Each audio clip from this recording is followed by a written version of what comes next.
সেই রকম একটা নারী হইল তোমার আপা। আপারে নিয়ে কোনো উল্টাপাল্টা কথা বললে কিন্তু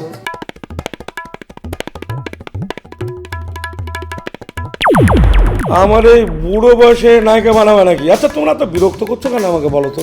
আপনার কি নায়িকা হওয়ার মতো বয়স আছে নাকি উস্তাদ? আপনার এই সুন্দর পরামর্শের জন্য অনেক ধন্যবাদ। আমার কথা কিন্তু শেষ হয়নি। সেই রকম একটা নারী হইল তোমার আপা। দেখেন দুলাভাই, আপাই কিন্তু আপনার সংসারটারে আলগায় রাখছে। আপারে নিয়ে কোনো উল্টাপাল্টা কথা বললে কিন্তু এই যে কথাটা পুরা না শুনেই মাথাটা গরম করে ফেলাইলা।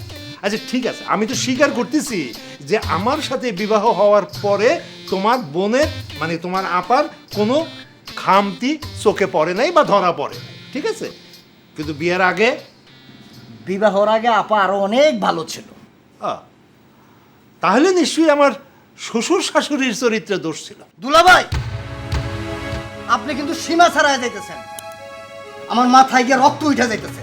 তোমার তো মাথায় রক্ত উঠতেছে আর আমি মাথার মধ্যে রক্ত লইয়া ঘুরতেছি। তুমি কি জানো যে তোমার ভাগ্নি এক একদিন এক এক ছোকরা লইয়া হাওয়া বাতাস খাইয়া বেড়ায়? বলেন কি? নিজের চোখে দেখা, আমি নিজে দেখছি। এটা এখন বলো যে এই স্বভাবটা তোমার ভাগ্নি পাইলো কই থেকে? তাইলে কি আপনি বলতে চান যে এর জন্য আমার মরহুম বাবা মা দায়ী? সেটা আমি বলতে চাই না, তবে নিজে হিসাব করে দেখো, আমার কিন্তু মাথা ঘুরাইতেছে। ঠিক আছে, আপনি এই সোফাতে একটু আরাম করে বসেন, আমি দেখি কি করা যায়।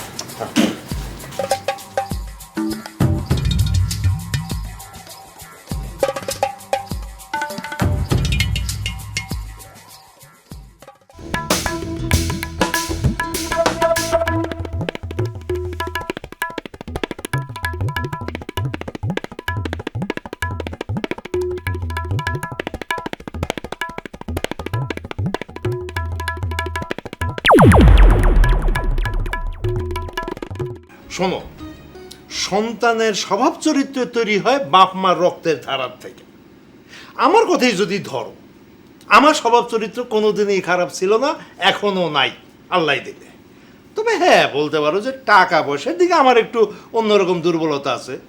কিন্তু কোনো মেয়ে ছেলের দিকে আমি মেয়ে ছেলে মনে করে কখনো তাকাই না। আমার বাপ মায়া ছিল পরেশগার লোক। তাহলে এখন তুমি বলো যে তোমার ভাগ্নের স্বভাবে এই চরিত্র আসলো কই থেকে, কিভাবে? দুলাভাই, এটা বয়সের দোষ। না না না, আমি তোমার সঙ্গে একমত হইতে পারলাম না। আরে বয়সের দোষে যদি থাকতো তাহলে তো একজন পোলারে লইয়ে সারাদিন ঘুরে বেড়াইতো, নিত্য নতুন এক এক দিন এক এক পোলারে লইয়ে তো হাওয়া খেয়ে বেড়াইতো না। নিশ্চয়ই জিনের সঙ্গে এটা সম্পর্ক আছে। বলেন কি দুলাভাই, সাবরিনারে জিনে ধরছে? মূর্খ মানব, আরে এই জিন সেই জিন না, এই জিন হলো রক্তের ধারা। এই জিনই বংশের ধারারে বইয়া বেড়ায়। হ্যাঁ, আরে তুমি তো বিজ্ঞান সম্বন্ধে কিছুই জানো না, বিয়ে করবা কেমনে? আচ্ছা যাজ্ঞা, শোনো, কাউরে দিয়া এক প্যাকেট লেডিস অ্যান্ড জেন্টলম্যান নিয়ে আসো, দুপুরে কিছু খাই নাই। দুলাভাই, এখন কি লেডিস এন্ড জেন্টলম্যানের প্যাকেটও পাওয়া যায়? আরে না না, লেডিস অ্যান্ড জেন্টলম্যান হইলো ওইটা হইলো বিরিয়ানির প্যাকেট। ও তাই কোন, আমি তো আবার ভয় পেয়ে গেছিলাম। না না, আমাদের ব্যাপার হয়েছে আজকাল লেডিস এন্ড জেন্টলম্যানরা তো বিরিয়ানি প্যাকেটে খায়, সেই জন্য এখন অনেকে এটা লেডিস এন্ড জেন্টলম্যান বলে আর কি। আচ্ছা ঠিক আছে, কোনো সমস্যা নাই, আপনি একটু বসেন, আরাম করেন, আমি এখনই যাইতেছি, লেডিস এন্ড জেন্টলম্যানের প্যাকেট লই আমি আসতেছি। আচ্ছা ঠিক আছে।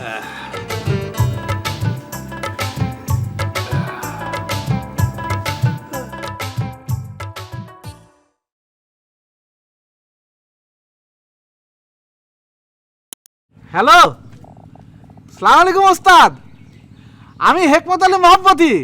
হ্যাঁ হেকমত আলী, বলো। উস্তাদ, ওই আমার কয়টা নায়িকা লাগবে উস্তাদ।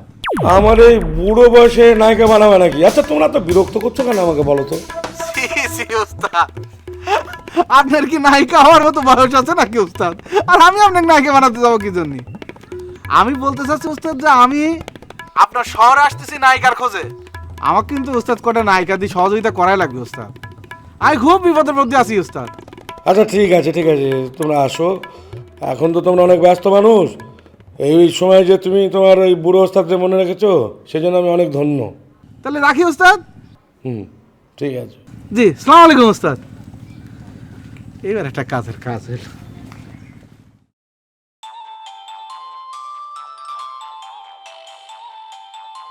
শরাফত, হ্যাঁ শরাফত বল। কাল বিকালের দিক দিয়ে দুলাভাই আসছিলেন। তার মানে দুলাভাইরে জামাই আদর করে খাওয়াইছস? আরে না, তেমন কিছু না, এই এক প্যাকেট বিরিয়ানি আইনা খাওয়াইছি। তোর দুলাভাই কেন গেছিল রে? কেন যে আসছিল তা ঠিক আমি ভালোভাবে বুঝতে পারি, তবে কি সব জিন টিনের কথা বল, আমার বাপ মার মধ্যে কোনো খারাপ জিন আছে কিনা এইসব জিজ্ঞাসা করবো। কি তোর দুলাভাই এসব কথা কোনো লেগে তোর কাছে গেছিল? তুই এটা দৌড়ানি দিলি না কেন? ছি ছি, কি যে বলো না আপা, দুলাভাই তো এরকমই। আচ্ছা দুলাভাইয়ের কথা বাদ দাও তো, আমি কিন্তু তোমারে অন্য আরেকটা কারণে ফোন করছি। তোমার ননদের জামাই জমশের আলী আছে না, এই জমশের আলী সম্পর্কে তোমরা কি জানো? এই জমশার আলী কি কিছু ভেজাল করছে? না, ওই সরাসরি কোনো বেজাল করে নাই, তবে না আমি ওই তার সম্বন্ধে কোনো তাল পাইতেছি না। সারাদিন তার কাছে মোবাইল আসে আর সারাটা দিন খালি মোবাইলে কথা কয়। কার লোকে যে এত কথা কয়, কিছু জিগাইলেই কয় কি, কয় খালাম্মা ফোন করছে, নাইলে কয় চাচি আম্মা ফোন করছে, নাইলে কয় ফুফু আম্মা ফোন করছে। আচ্ছা আপা, আমি একটা জিনিস বুঝা উঠতে পারি না, এই আম্মাজানটা জমশের আলীর মধ্যে কি পাইছে? এইসব কথা তোর দুলাভাইরে জানাছস? কিছু কোন আপা, এই কোনো প্রমাণপত্র ছাড়া কি দুলাভাইয়ের কিছু কোয়া যায়? হাজার হোক জমশের আলী তো দুলাভাইয়ের ভগ্নিপতি নাকি।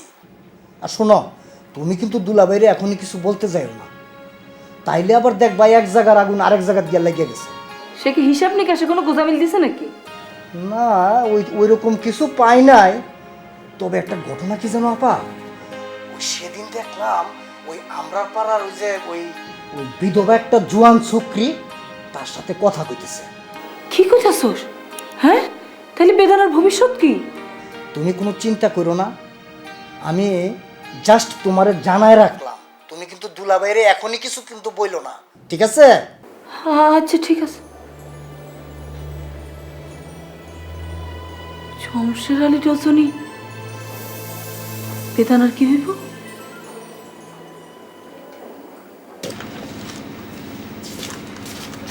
আসসালামু আলাইকুম বিআই স্যার। ওয়ালাইকুম আসসালাম। আমার ডাকছেন? হ্যাঁ ডাকছি।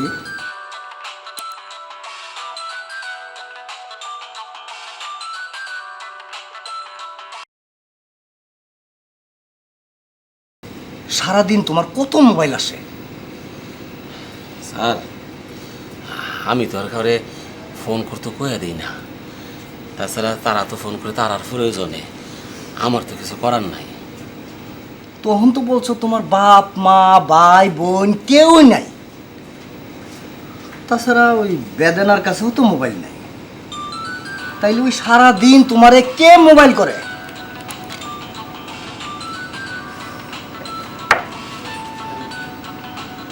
যা কওয়ার কথা কইয়া ফেলো, যতক্ষণ কথা না কইবা ততক্ষণ তো তোমার মোবাইলের চিৎকার থামবো না।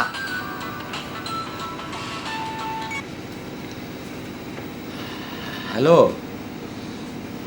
খালাম্মা। কি শেষমেশ তোমার বউরে তুমি খালামো কলা? আচ্ছা তোমার মাথা মতা কি ঠিক আছে? না খালাম্মা, সব সব ঠিক আছে, ওই টাকা পয়সার একটু টানাটানি ছাড়া বাকি সব একেবারে সুন্দর করে ঠিক আছে। আর তোমার হইছাটা কি? তুমি কি আমার চিনতে পারতেছো না? খালাম্মা আপনি যে কি কইন, আপনারে চিনতে পারব না কে? আপনি ময়মনসিং থেকে কইতাছেন না, আপনার নাম হচ্ছে সুলতানা, আপনারে না চিনার কি আছে? আপনি ভালো আছেন? তুমি কি পুরাপুরি পাগল হয়ে গেছো নাকি? না খালাম্মা, পাগল তখন পুরাটা হই নাই, আধা মাথা হইছে আর কি। খালাম্মা বেশি ফোন করেন না, ফোন করলে তো সমস্যা বাড়ে, মাথার ব্যাপার তো। রাখি, আসসালামু আলাইকুম খালাম্মা। বিয়াই কই, সরি স্যার, কি জানি কই বাইন।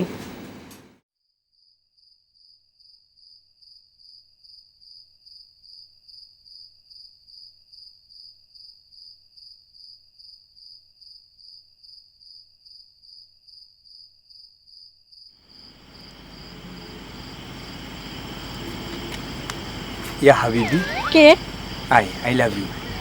আই তোমারে ভালোবাসি। তুমি দুলাভাই টের পাইলে তোমার এসব বালা বাসাবাসি আছে না, মাইরা রক্তাক্ত কইরা কুত্তা দিয়া চাটাইবো। তুমি নিজেও ডুববা, আমারে বি ডুবাইবা। গতকালকার রাইতে এমনিই দুলাভাই তোমারে দেখছে, দেহনের পর আমার দিকে কেমন সন্দর চোখে তাকাইছে। আর আজকে যদি তোমারে দেহে রাইতের বেলায় এই অবস্থা, তুমি আমার লগে খাড়া রইছো, ব্যাপারটা কি হইব কও? তুমি কি মনে করছো আমি কি তোমার দুলাবাড়ি ডরাইনি? হ্যাঁ ওইটারে আর ভাইজানের বাইরা ভাই, তাতে কি হয়েছে? আমি কি হাতের ভয়কে চুরি করে থাকতাম নি। এত পেঁচাল পাইরো না, বুঝছো? যদি আমার দুলাভাই টের পায় না, তোমারে দইরা রক্তত্ব কইরা তোমার রক্ত গিলা আছে না কুত্তারে দেয়া চাটাইবো। আর খালি কুত্তারে দেয়া চাটাইবো না তো, লগে আছে না পিঁপড়ার মন্দের মধ্যে খাড়া করে উল্টা কইরা তোমার পিঁপড়া দিয়া কামড়াইবো। সাথে আছে না তোমার ভাইজান, মানে আমার দুলাভাইরেও খবর দিব। তখন বুঝবা টেরটা কতদিনে কত মাছ যায়। কি হ্যাঁ তুই এত খারাপ নি? তাইলে তো আর বেআইনের জীবনটাতে জ্বালাপালা করিয়ে লাইছে। মা গো, আমার তো কলজে হয়ে গেছে কথা বলে। তুমি বুঝছো আন্ডাটা, আমার দুলাভাই বালার বালা আবার খরপের খরপ। মা আমি খারাপের কি হইলাম? ভালোবাসা কি খারাপ নি? আই লাভ ইউ কইছি খারাপ হয়ে গেছি? এই তোমার সাবধান করে দিতাছি, তুমি কইল দুলাভাইয়ের সামনে কোনোদিনও ভালোবাসার কথা উচ্চারণ করবা না। কেন হাতে কি প্রেমের অ্যান্টিবায়োটিক নি? প্রেম ঘাতক নি? আমার দুলাভাই যদি টের পায় না আর তোমার মুখে ভালোবাসার কথা শুনে না, একেবারে আছে না ওই যে কাজী সাহেবটা ধইরাই না তোমার আমার লগে বিয়া পড়াই দিব। ওইটা অনেক ভালো হইব, তাই না? আরে বিয়ে করে দিত, তুমি তো আর এক বেটার বউ, তোমার লাগে যদি আর বিয়ে করে আর তো জেল খাটতে হইতো। এর লেগেই তো কইতাছি বেশি মজনুগিরি দেখাইবার যাও না। কারিনা কালো কথা কইতেছস? দুলাভাই আব্বুর লগে ফোনে কথা কইতাছি, আইতাছি। তুমি থাকো, আমি যাই, ডাকতাছে।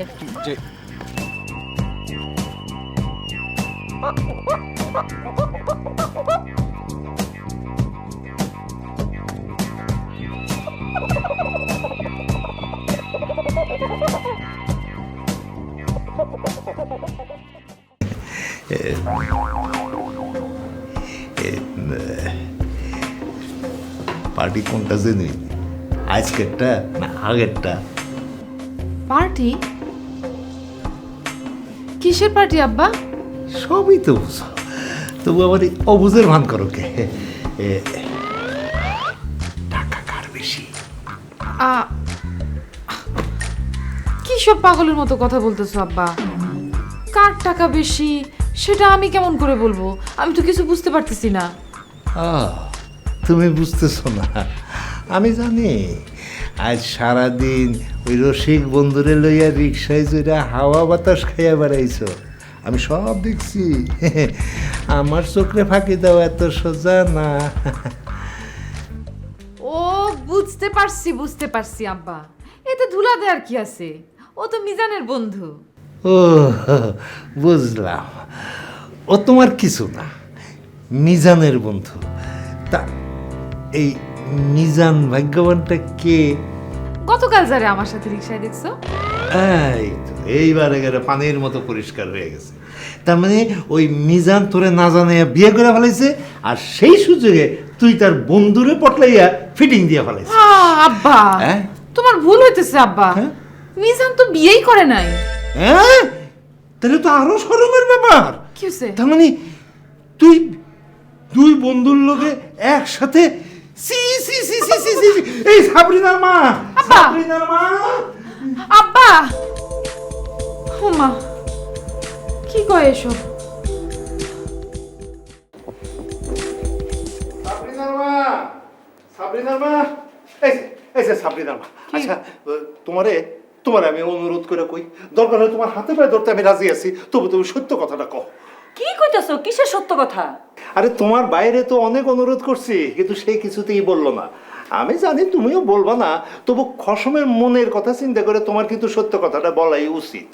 আচ্ছা বলো তো, আমার সাথে বিয়ে হওয়ার আগে তুমি কয়টা পিরিত করছো? কি পিরিত? হ্যাঁ পিরিত আসলে তো অনেক গুলান। আচ্ছা আমি কয়টা করলে তোমার খুশি লাগবো কও তো?